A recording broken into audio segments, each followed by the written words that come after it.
एक व्यक्ति पाकिस्तान से 1 लाख रुपए का रूहानी इत्र लेकर आए थे, क्योंकि उन्होंने संत श्री हरिदास जी महाराज और बांके बिहारी के बारे में सुना हुआ था। उनके मन में आया कि मैं बिहारी जी को ये इत्र भेंट करूं। इस इत्र की खासियत ये होती है कि अगर बोतल को उल्टा कर देंगे तो भी इत्र धीरे धीरे गिरेगा और इसकी खुशबू लाजवाब होती है। ये व्यक्ति वृंदावन पहुंचा। उस समय संत जी एक भाव में डूबे हुए थे।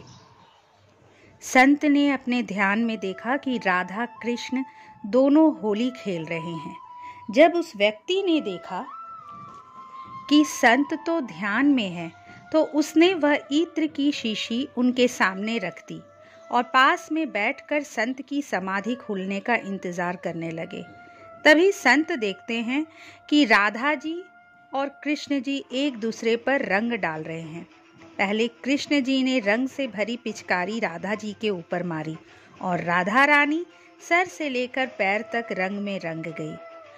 अब जब राधा जी रंग डालने लगी तो उनकी कमोरी अर्थात छोटा घड़ा खाली हो गया था। संत को लगा कि राधा जी तो रंग ही नहीं डाल पा रही है, क्योंकि उनका रंग खत्म हो गया है। तभी संत ने तुरंत वह इत्र की शीशी खोली और राधा जी की कमोरी में डाल दी और तुरंत राधा जी ने कृष्ण जी पर रंग डाल दिया। हरिदास जी ने सांसारिक दृष्टि में वो इत्र भले ही रेत में डाला, लेकिन आध्यात्मिक दृष्टि में वो राधा रानी की कमोरी में उन्होंने डाला। जब उस भक्त ने देखा कि इन संत ने सारा इत्र जमीन पर गिरा दिया, उसने सोचा मैं इतने दूर से इतना महंगा इत्र लेकर आया था, पर इन्होंने तो इसे बिना देखे ही सारा का सारा जमीन में गिरा दिया। मैंने तो इन संत के बारे में बहुत कुछ सुना हुआ था, लेकिन इन्होंने मेरे इतने महंगे इत्र को मिट्टी में मिला दिया। वह कुछ भी ना बोल सका।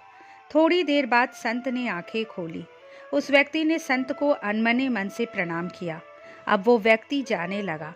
तभी संत ने कहा, आप अंदर जाकर बिहारी जी के दर्शन कर आए। उस व्यक्ति ने सोचा कि अब दर्शन करें या ना करें, क्या लाभ। इन संत के बारे में जितना सुना था सब उसका उल्टा ही पाया है। फिर भी चलो चलते समय दर्शन कर लेता हूँ, क्या पता अब कभी आना हो या ना हो। ऐसा सोचकर वह व्यक्ति बांके बिहारी के मंदिर में अंदर गया तो क्या देखता है कि सारे मंदिर में वही इत्र महक रहा है।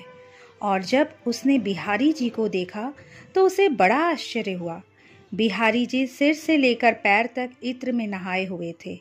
उसकी आंखों से प्रेम के आंसू बहने लगे और वो सारी लीला समझ गया। तुरंत बाहर आकर संत के चरणों में गिर पड़ा और उन्हें बार बार प्रणाम करने लगा और कहता रहा, संत जी मुझे माफ़ कर दीजिए, मैंने आप पर अविश्वास दिखाया।